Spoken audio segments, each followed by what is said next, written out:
What is really going on out there? Report number 1 in the series of what's going on.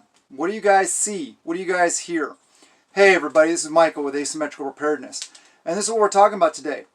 I know there's other channels out there doing it. Bear Independent does it really well. Daily Brief, as well as Southern Prepper 1 does a boots on the ground every day. That kind of gave me the idea, but I'm not trying to copy them. I'm not trying to ride their bandwagon. I just feel that the more channels out there that are getting out information for people, then the more people will be reached and the more people will learn what's really going on instead of what mainstream media is telling them. So I requested people to email me. Any of you guys have information about your area, what's going on, any shortages you've seen, any stuff not available, any delays, increased crime, anything like that, anything that's concerning that shows maybe part of a bigger picture of what's actually going on, please email me at asymmetricalpreparedness.com, asymmetricalpreparedness@gmail.com, sorry. Please tell me your name or your YouTube screen name, whatever, it doesn't matter, and your general location. It can be your state, it can be Western Oklahoma, whatever. Just, don't give up any OPSEC unless you want me to know it personally. Then just write in there, not for general release, and then the part that's for general release, like one of my subscribers did in his sending me information. Just let me know what's going on out there. I feel that it's important to get the word out so that more people know what's actually going on out there. All right, so let's get started. Don in Oregon. Sounds like he's near Salem. Salem is overrun with homeless people. Yeah, tell me about it. So is Portland, so is Seattle, so is Tacoma, so are a lot of cities. This is becoming a very big problem. Okay, and this is, before I go any further, this is how I'm going to do it. I'm going to talk about through the things. I'm going to read, and then I'm also going to add commentary, add more to it, and maybe stories from what I've seen, or play it into other things. Tie it all in together. I feel that's very important. But before I go any further, actually with this report, I would like to see if you could please subscribe, hit that thumbs up, share the videos, and comment below. Please, if you have information to pass on though, please email me. It's easier instead of perusing all the comment section and email. I'm a one-person show. Actually, my 14-year-old son helped me copy and paste this all into a Word document on the laptop so that I can do this report. But I don't have a team of experts around me or behind me. So it makes it much easier. Just do it in email, like I said. So anyway, moving forward. All right, city parks, parts of downtown, periodically swept away and maybe put in temporary shelters. Yeah, that's what I've heard in Seattle also. Big time. I mean, I don't even want to go anywhere near that city. It is disgusting. I remember back in the early to mid-90s, it was a nice place to go. Go down to Pioneer Square, Pike's Place Market, downtown Seattle. It was nice. It was a really nice, clean city. Now it is just Scumville. So yeah, this is happening all over the place, a lot of places. And he said they soon reappear in different locations. Yeah, because a lot of them don't want help because they don't necessarily, they're on drugs, they have mental issues, or the constraints of the shelters. Maybe they have an animal, maybe they have, belongings that they can't take with them. So they prefer to live the way they live. And some people just want to live that way. They don't want help. So that's what I've heard and what I've seen. Let me see. Police told local newspaper that homeless calls, barking dogs, loud music, and old crimes will not be dispatched. Okay. There's another thing. Law enforcement is not responding to the stuff that like they used to. They're understaffed and under-budgeted, and they're also restrained from actually doing their job due to the whole woke culture. Okay, he said they mail you a blank form to report a residential burglary. Really? Wow. Rarely see police cars on the street. People drive like there were never any traffic rules, says. They just do whatever they want because they know this is the whole slip, the whole slide into SHTF, into without rule of law. This is how it starts. People are like, screw it. There's no cops anyway. And they're not gonna pull me over and give me a ticket for just running a stoplight or a stop sign or not obeying traffic laws, because they just don't have the time. They don't have the manning. They're not going to do it. So same with petty crime. Like I said, burglaries, mail in a form, right? So all that does is empower criminals, embolden criminals. It says Portland, Oregon, similar condition. Yeah, I bet. Probably a lot worse. All right. So this is, shoot, I forget if they wanted me to use their name or not. So this is a good person, patron and subscriber. Let me see. I didn't get a location. Sorry about that. I didn't get a location. It says her husband works from home and often gets items delivered for his job. He works for grocery stores setting up point of sale machines, debit, credit card machines, etc., and they're shipped to their house. FedEx was late delivering a package, so he had to drive to the next town over to their center to pick it up, 20-minute one-way drive. They told him they're down 6 drivers and they have a couple hundred packages a day they can't deliver. So understaffing. We see that a lot. There's help wanted signs everywhere. People just don't want to work because they can sit on their tush and get handouts from the government. That's part of the problem. That's socialism. That's how a system collapses. People stop working because they don't have to. And then everybody else is footing the bill via taxes. That's the way it works. All right, this is Kevin from Oregon.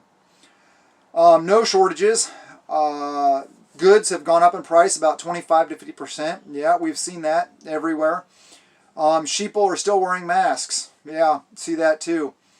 Lives close to Marquette, Oregon. Noticed a lot less traffic this year because of fuel prices. Yeah, so that's in that area of Oregon.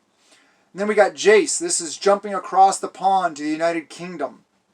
I really want to concentrate in the United States because I get it. You can go through a million different things around the world. Yeah, I mean, somebody says shortages of butter in Madagascar. I mean, really, whatever. But, some things are still relevant, so I may still talk about other countries and stuff like that a little bit, but I'd really like to concentrate on the United States just because it's just too big of a picture to try to paint all around the world. I mean, it's just, there are normally shortages all throughout history. If you went all, especially around the world, because we have no idea, we have nothing to compare it to.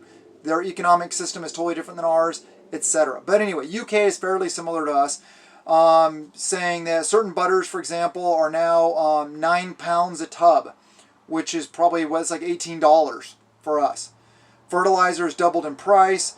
Ordered a shower tray 2 months ago, keeps getting delayed. Building materials in general are up around 25%. Diesel is now $2 a liter, so $4 a liter, and I forget how many liters. I'm not good at that kind of stuff. Average household energy bills are up about 150%. Yeah, that's crazy. I'm self-employed engineer. I see many people now deciding to go to work, or deciding if going to work is affordable. Basically, if it makes sense to go to work or not. Today, spoke with a customer employee who is spending an extra £200 a month to get to work. That's $400 a month, about. I don't know the exact exchange rate, but I think it's about 2 to 1. That's crazy. It's getting bad out there, people. Richard from Calgary, Canada, my northern neighbor. Or not, actually, you know what I mean. Up north. The situation is the neck of the woods. Gas, regular gas is $1.89 per liter. And I forget what the exchange rate is there. Groceries have gone up. Beef is expensive. Yeah, tell me about it. I was at Costco yesterday, and stew meat was $7.49 a pound. Really? I remember when it was like $3 a pound. Maybe even under $3 a pound. So, just in the last, and that's not that far. It's not like saying, oh, when I was a kid, this was, not that long ago. So, yeah, it's getting crazy. He says, groceries have gone up. Oh, I already read that. Rice for 10 kilograms is 43 Canadian dollars. Wow. Rice should never be above 50 cents a pound. Seriously.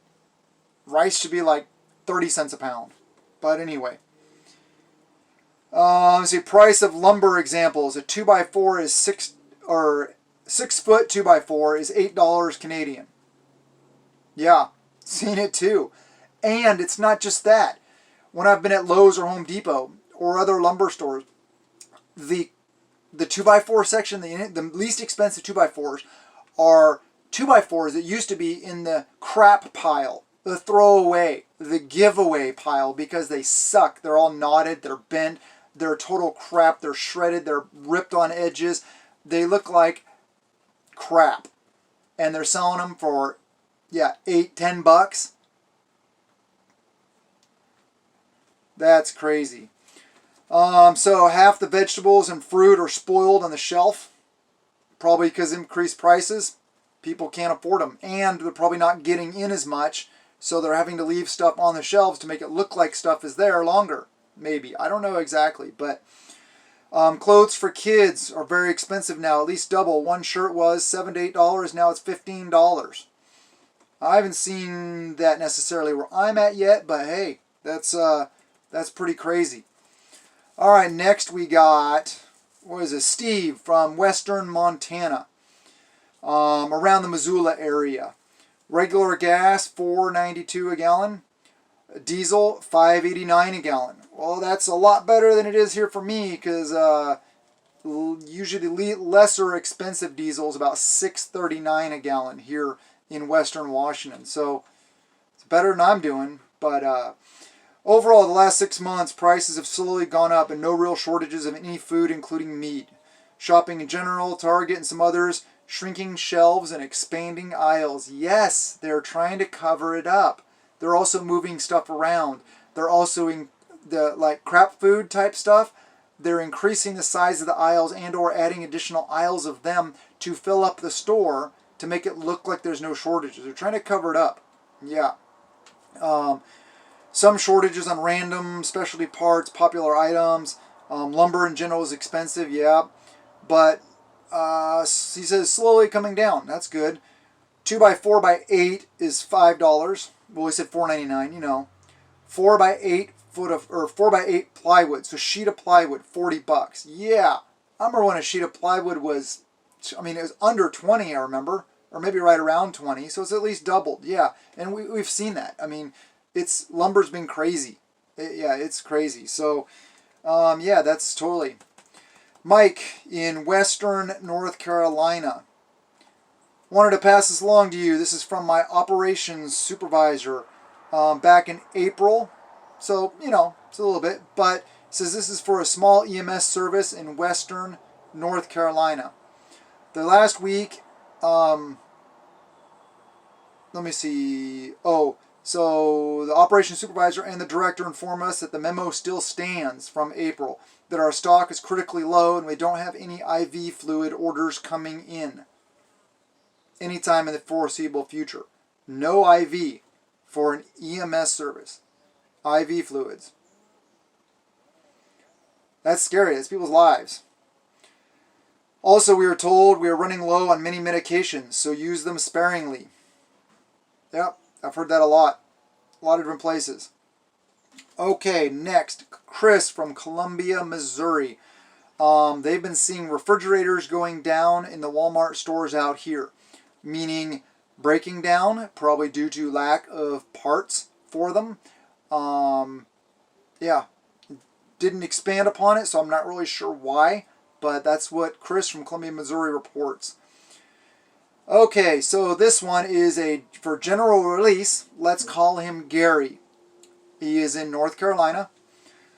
Works for a moving truck rental company in the Carolinas. Maintaining fleet. We are experiencing a lack of parts availability. Many common wear parts take a week or two to be delivered. Some are back ordered for weeks. Heard a lot of stuff like this. Parts. Large moving trucks are largely unavailable, and our competitors' websites, in part because some fleet waiting on parts and or manpower to repair. Roll-up doors are a critical shortage, so we resort to picking doors and other parts off decommissioned fleet. Oh, okay, the roll-up doors for the trucks. Yeah. I mean, it's just, we gave away all our manufacturing capability to overseas. And overseas is feeling the crunch also. So we're getting less items and shipping and ships not being able to offload. There's a lot of stuff going on. Let me see. Because of theft, I estimate we lose 10 catalytic converters per week at an average of $1,500 each lost revenue. Wow. That's funny. I should think about selling my catalytic converter from my truck, because I yanked it off. I just put in a delete pipe and deleted the exhaust out the back too. Just run straight pipes. I still have it, so I can pop it back on if needed. But yeah. I don't have a catalytic converter to steal. New fleet is ordered, but supply chain is stalling production. I've never seen so many of their fleet with 250,000 miles on the odometers. Fuel stolen, holes in fuel tanks, punch in fuel tanks. Yep, it's happening all over the place, especially because increased fuel prices. This is just my first one. This is the information I received from subscribers, patrons, whoever out there. So please, if you let me know, asymmetricalpreparedness@gmail.com, we'll talk about it. You guys need to know what's going on out there. I really appreciate the inputs I received so far. Thank you all for sending me the information. Keep on prepping, doing the best you can. We're going to see things getting worse. I love you guys. Have a wonderful day, and blessings to you and yours.